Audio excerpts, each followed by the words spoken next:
Episode 22. Where is our Moses? In Joshua 17:34, Moses is growing up and he's in his teen years. And even though he's in Pharaoh's house, his heart is with his people, the Israelites. Moses would daily go into Goshen, where he saw his people. They were shortness of breath. They were working hard, laborious work. And one day Moses was out there and he was, as he did every day, asked them, he says, okay, what are you guys doing? Who has you doing this labor day after day? And they responded and said, well, Pharaoh put this hard labor on us, and the law is for us to do whatever he says.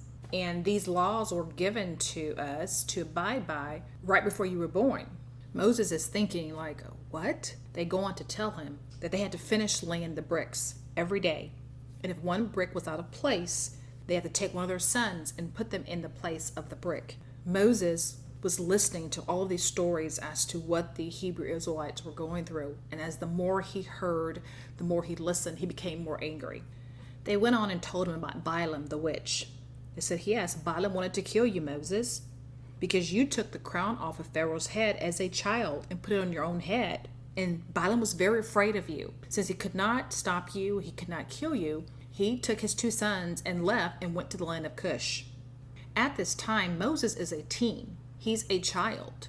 And as many times as we heard the story of Moses in the past, we never really knew the details leading up to when Moses was in Egypt and when he left. But we see now Moses grew up knowing who he was. He would go every day to check on his family. He would go every day. He loved his mother. He loved his father. And on the way back and forth, he would see the Israelites and all the laborious work they were doing, the hard labor, the strain and the stress, and just how they were just working and could barely catch their breath. So he's a child. He's a teenager seeing all of this. He knew who he was. When we heard the stories before, we were thinking, or I assumed Moses was a much older man when he found out who he was. But clearly in Joshua, it tells us the details that he knew who he was from the jump. The Most High made sure Moses knew who his people were and that Moses knew who he was. The Israelites are now slaves in Goshen. And remember, Goshen was where they prospered with Joseph, how Joseph was exonerated from prison and was put over the entire land. He was the top prince. He was over the Egyptians and the Israelites. They prospered there. Well, they prospered there because of their obedience to the Most High. Now we have the Israelites in this place of disobedience, in a place of bondage and slavery. All because they chose to disobey the Most High and to have dealings with the Egyptians. Moses in Pharaoh's house, and Yah gave him favor in the eyes of Pharaoh and in the eyes of all of his servants. We think Instagram likes and TikTok likes is what makes us great. But imagine allowing Yah to give you favor in the eyes of your enemies, your coworkers, your family, the world, allowing Yah to make your name known. This is what Moses did. He would travel back and forth to see his family. He sees his people in distress. He's in a place where he has access to the king. So let's see what Moses does. In Joshua 70:40, Yah gave Moses favor in the eyes of all the people of Egypt as well, and they loved Moses exceedingly. So Moses goes out to Goshen again. He just can't take what he's seen with his people. He goes back to Pharaoh. He's a teen. He's developing. He's seeing things, but he's very mature in the spirit as Yah is with him. He gets the courage and the strength to say, you know what? I need to go and talk to Pharaoh about what I'm seeing. And this is what he does. He goes to Pharaoh. He abides by their customs. He bows before Pharaoh and he says, I pray you, Lord, I have a small request. Let the children of Goshen have one day of rest from their labor. Moses here is in Egypt. He's playing the game. He bows to the king, which is obeying authority, and he also calls him Lord, because this is what the names of Baal and the kings and their gods were called. They called them Lord. We learned in prior episodes that the name of Yah is not Lord, but he called the king by the name Lord, which signals to the king, I respect you and your authority. Moses is in a special place where he can actually advocate for his people. He's not concerned about becoming richer, not concerned about profiting off of his people like our people do today. But Moses wanted relief. He wanted change. He needed a turnaround for his people, the Israelites in America today. have a $1.2 to $1.3 trillion buying power. Imagine redirecting our money and our resources to be a Moses, putting it together to pay off debt, student loans, credit cards, paying for houses in full for our single mothers and our single fathers and for married couples, establishing a business for everything we need, and we all support those businesses. Car dealerships, grocery stores, schools, doctors, etc. We got. And with $1.2 to $1.3 trillion, we can do a lot with that. Somebody needs to arise and become a Moses and not worry about making themselves rich, but making us all whole. In Joshua 70 and 48, Moses rejoiced for what the king granted to him. And all the children of Israel did as Moses ordered. They had a day off, finally. Imagine if Moses kept quiet and just said, oh, you know what? I'm going to tweet about it. I'm going to write about it. I'm going to gossip about it. I'm going to talk about it. He didn't do any of that. He went directly to the person that could make a change. With him being in the king's house, he was able to go right to the person that can make a change for his people. And he made it happen. That's the kind of Moses we need now. We need a Moses to fight for our reparations. Like, for real, for real. Where are you? We built this grand USA for free, and it's time for a payback. And Joshua 70 and 49. This thing was from Yah to the children of Israel. Yah was remembering the children of Israel to save them for the sake of their fathers. And Yah will save us as well for the sake of Abraham, for the sake of Isaac, and for the sake of Jacob. We've talked many times before, our covenant is everlasting, which means there's no expiration date on it. That's why when we cry out, not to the government, but we cry out to Yah. And we pray to the God of Abraham, the God of Isaac, and the God of Jacob. Not who they told us to pray to growing up, but we specifically cry out to our God, because we're not sure what God they're serving, but we know our God. Our God is the God of Abraham, Isaac, and Jacob, and that's so important when we pray, who we're praying to. We have to be specific. Our God will come to our rescue. He will rescue us, but we have to obey. And seeking Him, He will give us the avenues and the ways for us to obtain our reparations, putting the right people in the right places to get what we need, not someone who has an agenda or motives to profit themselves. There is a Moses. It could be me, it could be you. We need you, whoever you are, to rise up and take your place. Yah was with Moses. As his fame went throughout the land of Egypt or Mishraim, people loved him. He became great in the eyes of all the Egyptians and in the eyes of the children of Israel, seeking God for his people, speaking words of peace to the king about his people, whispering into his ear, not talking about them, not wanting to privatize and pay for prisons, but no, speaking to him, saying, yes, those Israelite men are good men. They're strong. They're men of valor. We should treat them with respect, not try to imprison them as some of our rich people have done here in America, investing in prisons, keeping our men and women in shackles and bondage and slavery. Moses says, no, we're not going to do this. I'm going to find a way to get my people free.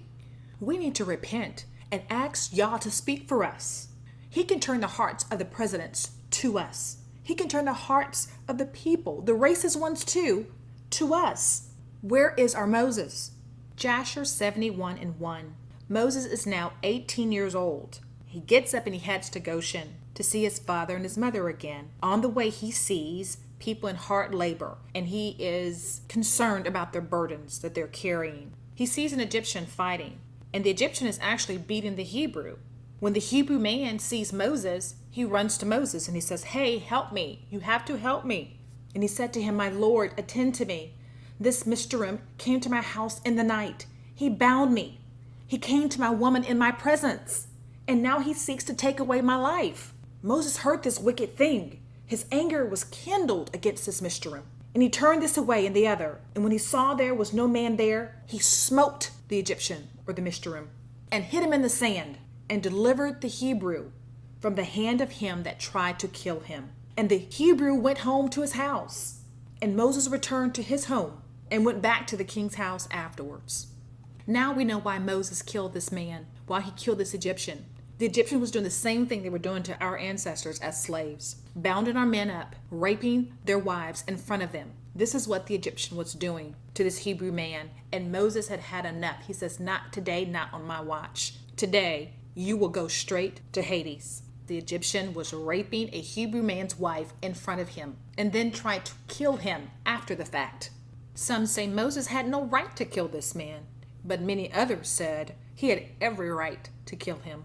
Joshua 71:5. And when the Hebrew man returned home, he thought of leaving his wife. For it was not right in the house of Jacob for any man to come to his woman after she had been defiled. So the woman went and told her brothers, and the woman's brothers sought to slay him, and he fled to his house and escaped. On the second day Moses went forth to his brethren, and saw, and behold, 2 men were fussing. He said to the wicked one, Why do you smite your neighbor? And he answered and said unto him, Who has set you for prince and judge over us? Did you just now slay a man the other day, the Egyptian? Moses got afraid and said, Surely this thing is known? Moses is like, wait a minute. Y'all know what I did? Moses is a little scared. He's wondering what's going to happen to him now, since the word is on the street that he killed this Egyptian. Verse 9. And Pharaoh heard of this affair. Now it's gotten to Pharaoh, and he ordered Moses to be slain. So Yah sent his angel and appeared unto Pharaoh in the likeness of a captain of a guard. Isn't it amazing how Yah sent his angels down to do our bidding for us and to protect us? And the angel of Yah took the sword from the hand of the captain of the guard and took his head off with it. For the likeness of the captain of the guard was turned into the likeness of Moses. And the angel of Yah took hold of the right hand of Moses and brought him forth from Mishram, or Egypt, and placed him outside the borders of Mishram, a distance of about 40 days' journey. When Yah is for you, who can be against you? He will send his angels to work miracles, signs, and wonders on your behalf, just as he did with Moses. Yes, Moses killed this Egyptian. They're trying to kill Moses. Yah was not about to let anyone interrupt his plan. So he sent his angels down. Get down there, protect him, get him out of there. This is so amazing. Yah sends his angel down in the house of Pharaoh, and Pharaoh thinks this angel is a captain of the guard. The captain of the guard is about to fight Moses, but it's not really Moses. He's fighting one of Pharaoh's men. Yah just takes the face of Pharaoh's men and puts Moses' face there. Pharaoh is thinking Moses is now being killed by the angel. But the angel appears to Pharaoh as if he's one of his captains of his army. And he's not. He's really an angel. So the angel is there looking like one of Pharaoh's men, kills one of Pharaoh's men that has the face of Moses. It's not really Moses, but it's actually one of Pharaoh's men. So the angel actually killed one of Pharaoh's men and not Moses. Did you get that? Pretty wild, but so amazing. And then on top of that, Yah says, I'm gonna get you out of here. The angel takes Moses by his right hand and literally moves him from one place to the next. They said it was about 40 days journey. He picks him up and moves him outside of the borders of Egypt. Talking about an amazing God we serve, that even in our worst times, if we allow him to, he will come to our rescue and he will help us. But we have to let him. Signs and wonders will follow those who believe. Do you believe? I believe. Do it again, Yah. Do it again. We obey. We believe. But look what happens. Joshua 71:12. And Aaron his brother alone remained in the land of Mishram, or Egypt. And he prophesied to the children of Israel, saying, Thus says Yah of your ancestors, throw away each man the abominations of his eyes, and do not defile yourselves with the idols of Mishram. And the children of Israel rebelled and would not hearken unto Aaron. And Yah thought to destroy all of them. But he remembered the covenant he had with Abraham, Isaac, and Jacob. In those days, the hand of Pharaoh continued to severely punish the children of Israel, crushed and oppressed them until the time when Yah sent forth his word and took notice of them. Aaron is here telling the people, this is what Yah says. You must obey. Mind you, Aaron is not a part of the slavery. Aaron is a Levite. They did not choose to do ill dealings with the Egyptians. He's coming back. He's hearing from the Most High. He says, this is what Yah says. And they refuse to obey. And this is why we're constantly in these places of bondage and hard work, is because of our disobedience. They refused to obey. And if it was not for, again, the everlasting covenant with Abraham, Isaac, and Jacob, Yah would have destroyed those rebellious Israelites. And still today, if it was not for the covenant with Abraham, Isaac, and Jacob, Yah would destroy us today. We're here in this symbolic Egypt, and we're doing anything and everything we want. We're not obeying Yah. We're not listening to Yah. Everything that we do is seasoned with the symbolic Egypt. And Aaron is like, you guys put this stuff away from your eyes. What are you looking at? Pornography, the internet. What are you doing? Stop it. But they didn't listen to Aaron. They're like, whatever. I'm going to do what I want to do. The same way now. You can't tell me what to do. I'm going to do what I want to do. And that's fine. That's your choice. But keep in mind, if you're in the state of disobedience, you're going to reap a harvest for that, just as the Israelites did here in Moses' time. The Israelites are in bondage, but they want to hold on to the idols of Egypt. What are you holding on to today?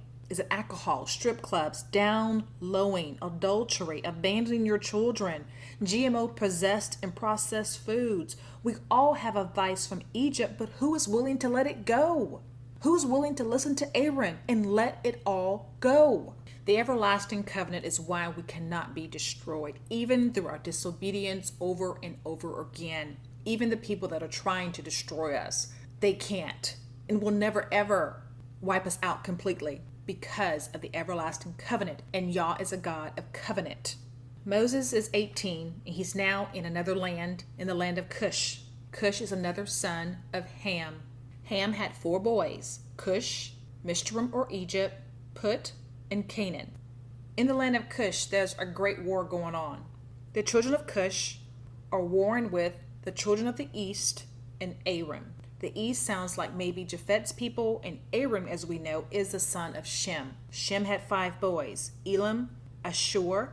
So remember, Ashur deflected from his people. His 3rd son was Arpachshad, and Arpachshad is where the Hebrews, the Israelites, came from. Abraham, Isaac, and Jacob. And then there's Lud and Aram. So Cush is at war with the children of the east and Aaron, one of the sons of Shem. They rebelled against Cush. And Cush was like, nope, I'm not going to have it. We're going to war. King of Cush at that time was Kikaanus. And Kikaanus did not accept no for an answer. Jasher 72 and 2 through 6. So Kikaanus, king of Cush, went forth with all the children of Cush, a people numerous as the sand, and went to fight against Aram and the children of the east, to bring them under subjection, like, you better obey. And when Kikaanus went out, he left Balaam the magician and his 2 sons. Here we go again. Remember, Balaam was trying to kill Moses as a baby, and Pharaoh said no, so they left. Moses is in the land of Cush, and his nemesis is there, the sorcerer, the witch. And when Kikaanus went out, he left Balaam the magician with his 2 sons to guard the city, and the lowest sort of the people of the land. So Kikaanus went forth to Aram and the children of the east, and fought against them and smote them. And they all fell down, wounded before Kikaanus and his people. And he took many of them captives, and he brought them under subjection as at first. And he encamped upon their land to take tribute from them as usual. And Balaam, the son of Beor, when the king of Cush had left him to guard the city and the poor of the city, he rose up and advised the people to rebel against King Kikaanus and not to let him enter the city when they come back home. This dude is crazy. Balaam is now revolting against Kikaanus and telling everyone that's left behind he's not getting back in. And guess what? The people followed Balaam, the witch, and his 2 sons. They actually made Balaam the new king and his 2 sons the captain of the army. They raised the walls of the city at the 2 corners and built a strong building. The 3rd corner, they dug ditches without number between the city and the river that surrounded the entire land of Cush. On the 4th corner, they collected serpents by their incantations and enchantments, and they fortified the city, and no one went in or out. Kikaanus and the army of Cush, they come back home ready to see their wives and their children, to get sleep in their own beds, and they cannot enter their own city. Balaam, the sorcerer, took over their entire city and locked them completely out and refused to open the city by the order of Balaam. So Cush fought on one side of the building to get back into his city. But 130 men of Kikianus fell. They went to the other side. This side was the river, and they tried to fight. They could not pass through, and some sank in pits and died. They cut down trees to make rafts to get the men to get on the rafts to get through the river. 200 men on the rafts still drowned. So the next day they said, let's try again. The next day they went to fight at the side by the serpents, but the serpents slew them. 170 men were killed. Kikianus and the army of Kush stopped fighting. They couldn't get in from one side to the other side. The way Balaam had set up the city, they could not get into their homes. Kush stopped fighting. Kikianus said there's nothing more to do. And for 9 whole years, they could not enter their city or their home. Now Moses is here. He's 18 years of age. The angel of the Most High brings him to the land of Kush. His nemesis is there, Balaam. Clearly, Kikianus was not thinking, how could he leave a man such as Balaam over his children, their wives, and the poor? And the poor had to follow along because they had no resources to say, no, I'm not going to follow after Balaam. And so usually that's what happens. They go to those who are less fortunate and make them do what they want, which usually serves against the poor person's best interest. Moses is out here with Kikianus and the men of Kush. He's seeing them in their turmoil, and he's trying to do whatever he can to bring counsel and wisdom to the people there. Kikianus and the men fell in love with Moses. They said he was great and worthy. His stature was like a noble lion, his face like the sun, strength like a lion, and a counselor to the king. This describes our men of Judah now, but I don't think they know it. This is our lineage, Moses and Yeshua HaMashiach, the Lion of Judah. It's 9 years. Moses is with the king of Kush, Kikianus. They're grieved, they're upset, they have not seen their family in so many years. Kikianus' health begins to fail, and he can't recover, and he dies. All the men of Kush are concerned now because they're thinking, the children of the east and Aram are coming back. They're going to get us. We need to get another king. We need to let them know we have a king. And they all agreed to make Moses their king. And this is a new land for Moses. This is not his home. Yet Yah elevates him as a king. Moses is now 27 years old, and he becomes the king of Kush. Yah granted Moses favor and grace in the eyes of the children of Kush, and they loved him exceedingly. Moses was favored by Yah and by men. Joshua 73:6. For it is now 9 years that we have been besieging around about this city, and have not seen our children and our women. So the king Moses answered them, saying, if you will hearken to my voice and all that I shall command you, Yah will give the city into your hands, and we shall subdue it. For if we fight with them as in the former battle, which we had with them before the death of Kikianus, many of us will fall down wounded as before. Behold, here is counsel for this matter. If you will hearken to my voice, then will the city be delivered into your hands.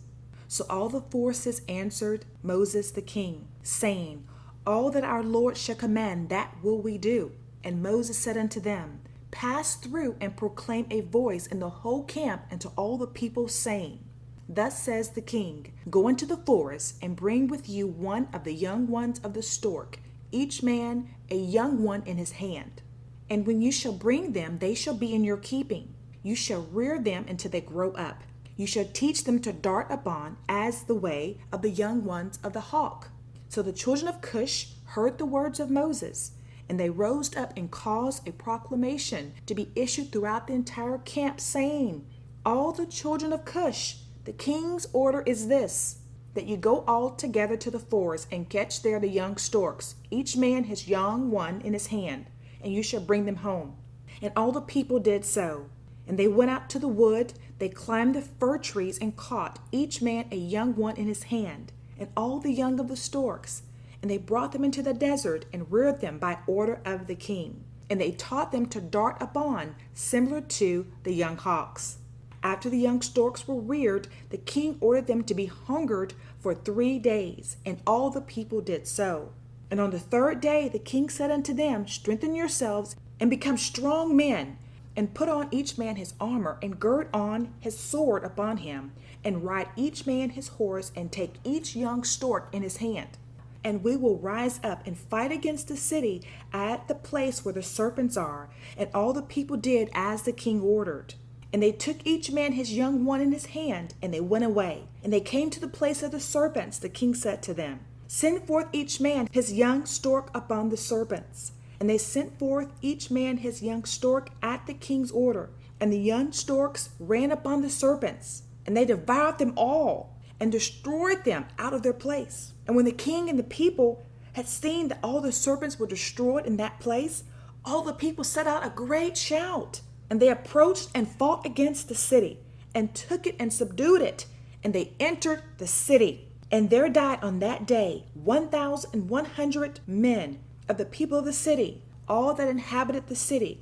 But of the people besieging, not one died. So all the children of Kush went each to his home, his woman, his children, and all his belongings. And Balaam saw all this going on. He immediately ghosted. He took his brothers and his sons. He got out of there, and he ran back to Egypt. That's why we need a Moses. The current ways aren't working. We need someone that's going to listen to Yah and follow his command. 1 Corinthians 1:27 says, Yah had chosen the foolish things to confound the wise. Who would think to capture young storks, teach them to dart as a young hart, and not feed them for 3 days, and then send them on the serpents, and they consumed the serpents?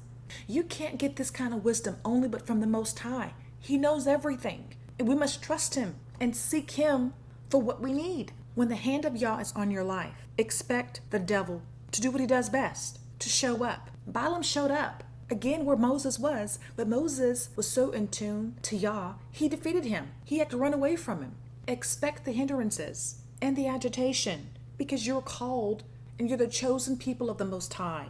Be a Moses and stand on the word of Yah, allowing Yah to fight for you in the land of your captivity. In this land that's not our home, Yah would fight for us. Let him fight, obey, and do what he says. As we seek truth, please seek truth with us. Please send comments or questions to info@truthwars.com or comment here. We don't claim to know everything, but we seek the God of Abraham, Isaac, and Jacob that knows absolutely everything.